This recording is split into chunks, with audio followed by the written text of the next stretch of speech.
Suppose I told you that stupidity isn't just the absence of intelligence, but something far more insidious, a force capable of transforming brilliant minds become instruments of destruction.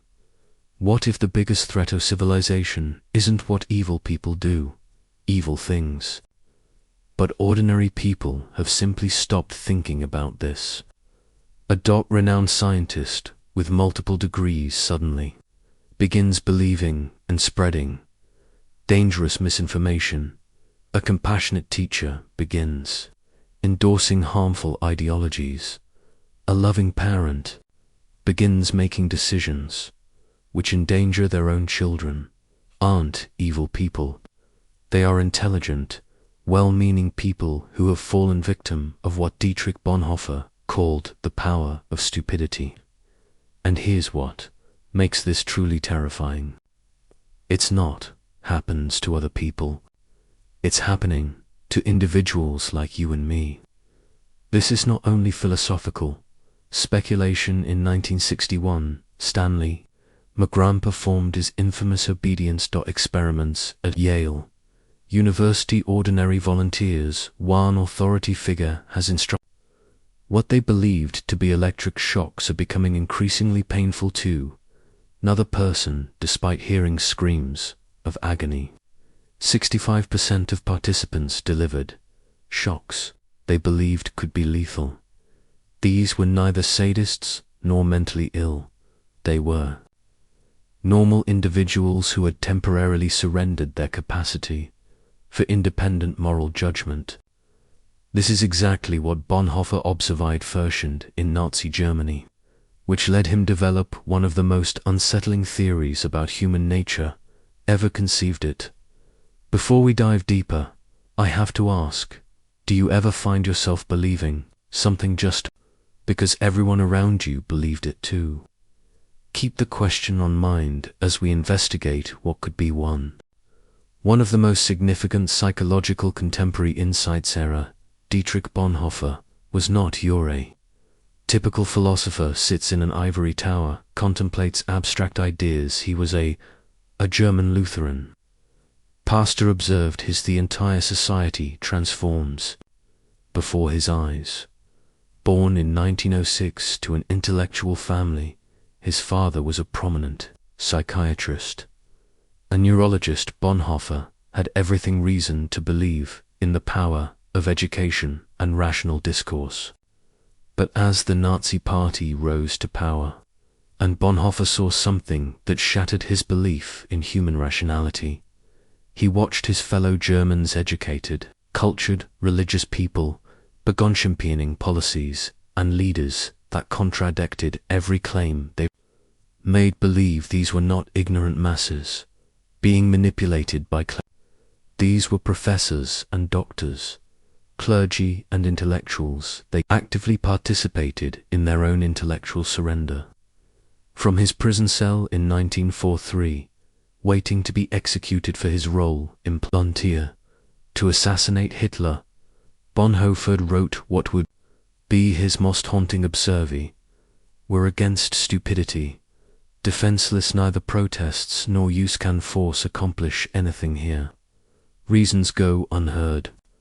What caused this observation so chilling wasn't just context, but its precision. Evil, he observed, always carries within it is the source of its own subversion.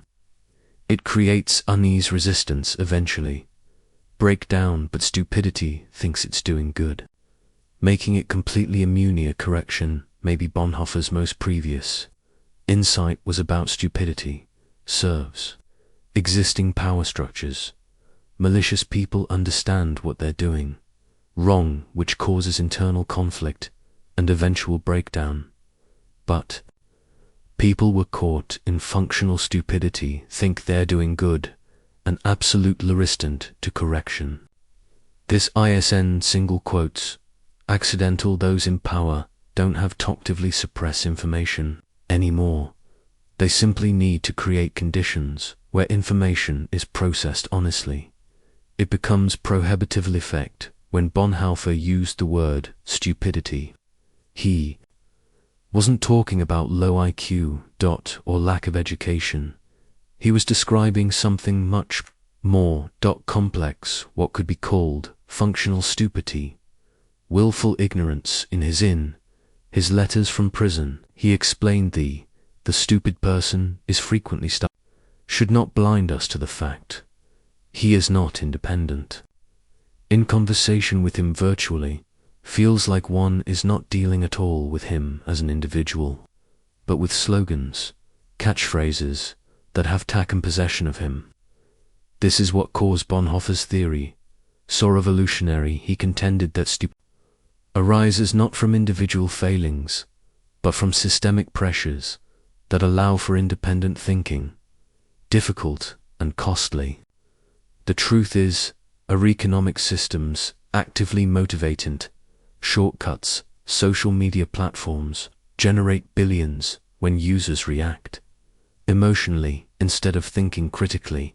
News outlets receive more clicks with outrage rather than nuanced. Politicians win elections with simple slogans instead than complex policy proposals.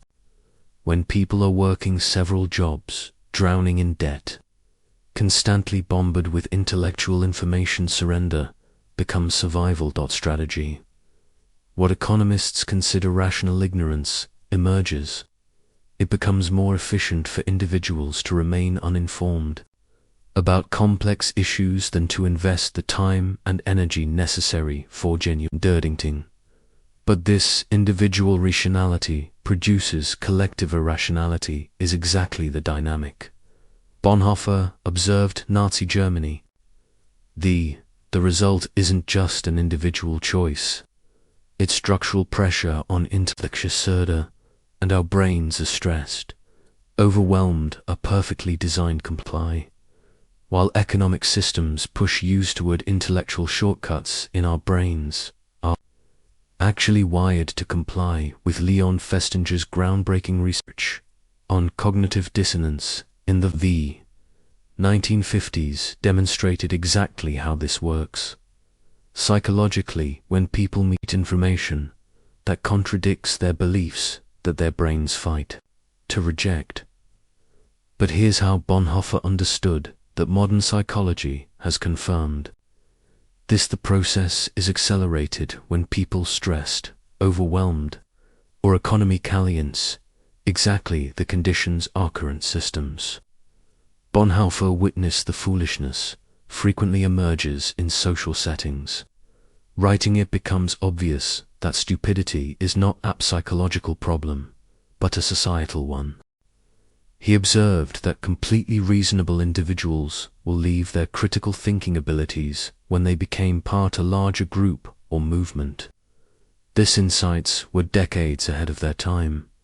Solomon Asch's compliance tests in the 1950s revealed precisely what Bonhoeffer had seen when encircled BA group giving clearly erroneous answers. 75% of people will agree with at least once. The crowd recognized that the group is wrong. Now, imagine how this plays out in our digital world. Social media algorithms generate echo chambers.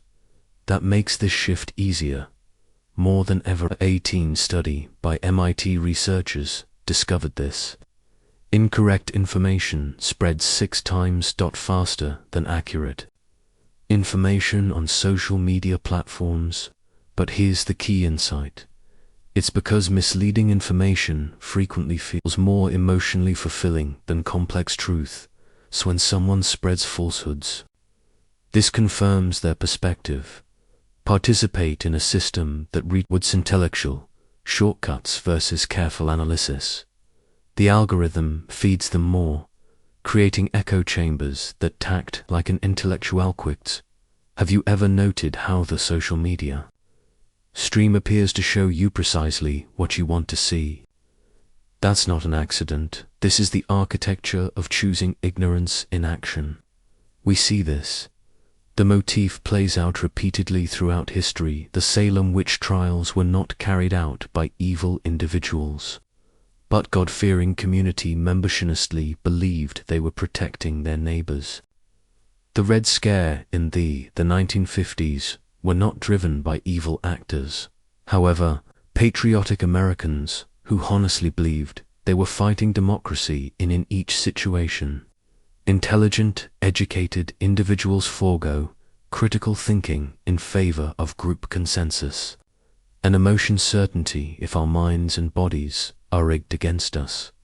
How do we fight back? Bonhoeffer believes in breaking free from idiocy requires what he called costly grace, a willingness to think autonomously, even if it is painful, unpopular, or harmful.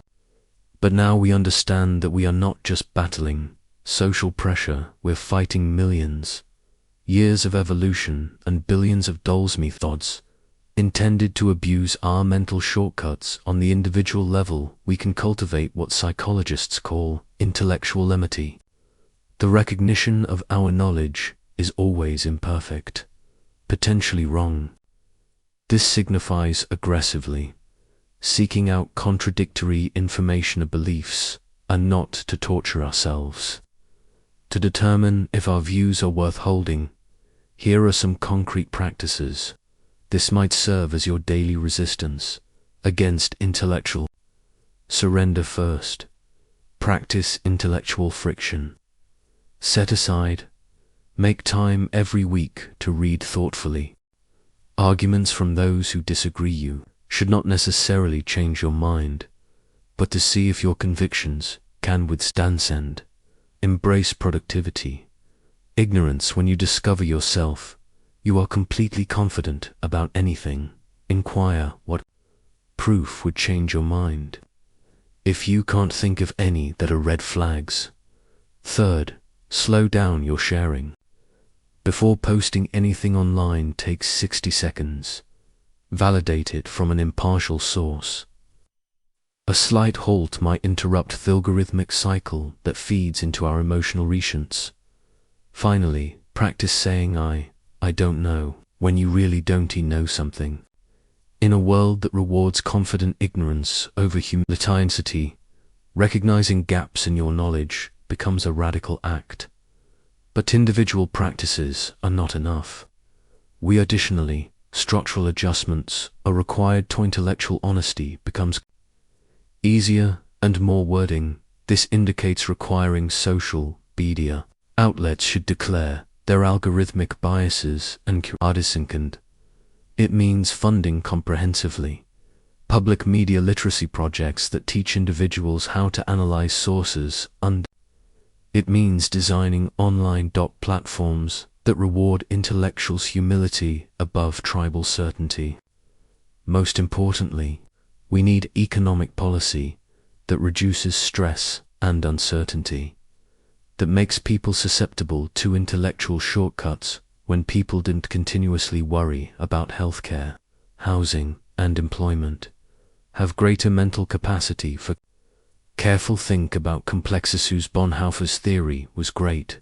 However, he couldn't have known this is not simply about morality, surrender, or social pressure.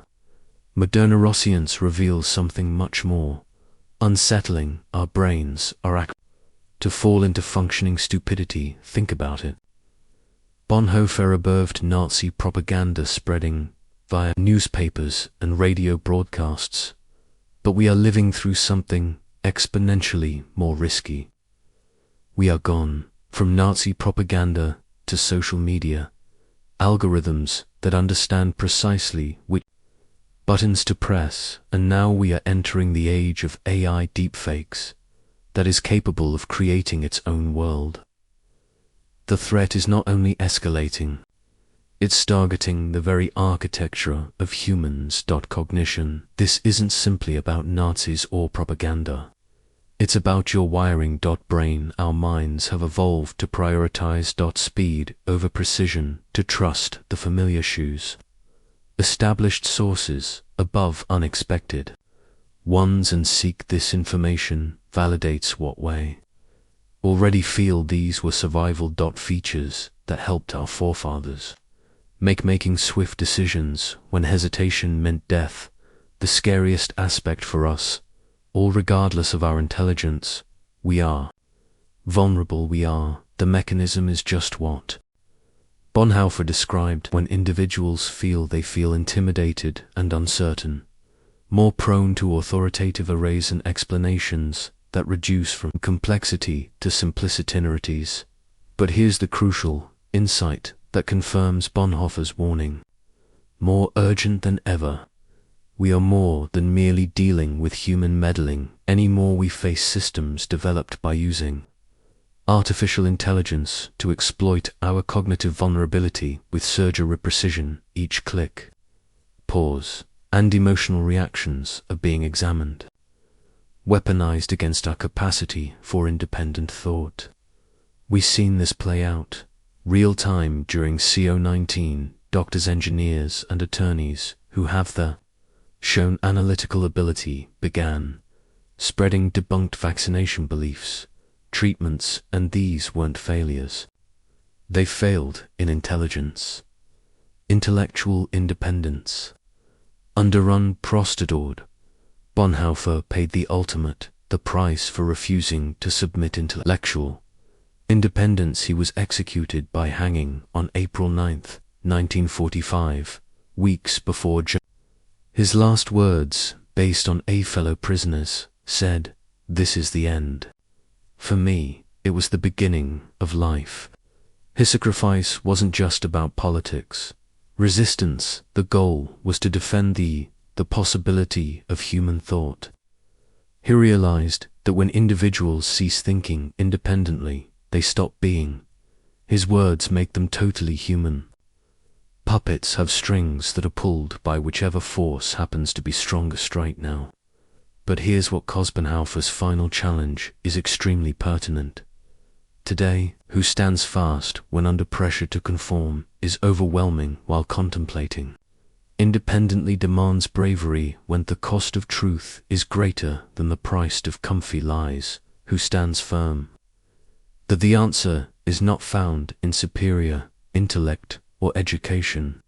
It's located in the everyday decision to remain intrigued rather than certain, to pursue truth instead of comfort, consider carefully, then react immediately. These are not heroic acts, these are common procedures that be extraordinary when people around you have ceased doing them. The tragedy is intellectual capitulation often feels like emancipation. Thinking should work. It is uncomfortable to hold complex, contradicting concepts in your mind. Simultaneously, it is tough to admit you could be mistaken about something crucial. But Bonhoeffer contended that this span is the price of remaining human in a world that benefits from our intellectual surrender. Choosing to think for ourselves becomes a radical act. This leads us to maybe the greatest, the painful truth of all. We are all susceptible to functional being stupid. When we believe we've already started to lose our strength. The cost of freedom of thought is being alert, not against outside and only our enemies, but also our own tendencies. Don't think when thought turns into question. Bonhoeffer's idea of what makes people stupid is very disturbing because it's so correct. It's everywhere. People who are smart obviously believe false information taught people how to very bad choice. Citizens with good intentions helping ideas that go against what they believe in worth of what's wrong is not that people aren't as smart anymore. That's what our systems are increasingly rewarding, smart quick fixes instead of careful thought. But inside this sobering report an actual hope. If being stupid is part, it can be turned down if it's not picked. Partially structural forms can be changed if it's because of brain overburpering. We can make conditions that make it easier to think instead of harder. Think of critical thought as being like walking. Work out at first. It's painful, boot for strength the same way. Don't think I can run a marathon. It's not possible for us to define your way around complicated data without following academic discipline. The mental strength needed to be independent thoughts need to be used often or they get weak. When you next find yourself 100% sure of something, the next time you find yourself putting things off, there is contradictory information without think about the next time. You feel tebbing, sure you know everything. Do not forget Bonhoeffer's advice, functional stupidity doesn't make itself known. With a fanfare, it tells you that you already know everything you need to know, an in-thought moment when you realize you have epic. Will you give up your mind, forgive you, peace of mind, or will you pick the harder way out, off, intellectual independence? What question, Bonhoeffer? Did we're not sure if we're smart enough to keep from being stupid, it's whether we care enough to keep thinking about it, when it's not handy to think and pleasant or expensive. In a world where makes money off of our intellectual surrender, choosing to give things some thought and independently turns into one of the most things we should do. This is my question for you this week. Find one idea you really believe and spend 30 minutes to find the strongest reasons against it. Not to make yourself soften it to let fear stop you, but to work that you, Dietrich Bonhoeffer, died for. If your idea stands up to honest scrutiny, you'll take a stronger hold of it. If it doesn't, you will have learned something useful about what the difference is between and the truth, the future of respect for people cowed just depend on how we work together. Take up Bonhoeffer's task. If this video has made you think about something, you were sure you knew that's it's not a weakness, it's the start of garage of the mind share. This video with someone who isn't afraid to say what they think deeply, even if it makes you feel bad, since we live in a world made to make money from our mind. Giving up taking the time to think carefully turns into the most important way we can fight back. Now do this. Remember that every time you choose to be curious, over proof of confidence, over feeling careful thought, over quick deeds, this isn't just for your own safety. You are protecting the very idea of wisdom from people in a time of fake being stupid. What's one thing you believe? Ready to question this week? Please let us know in the comments. Let's also promise to being strong individuals, not long after everyone else has stopped thinking.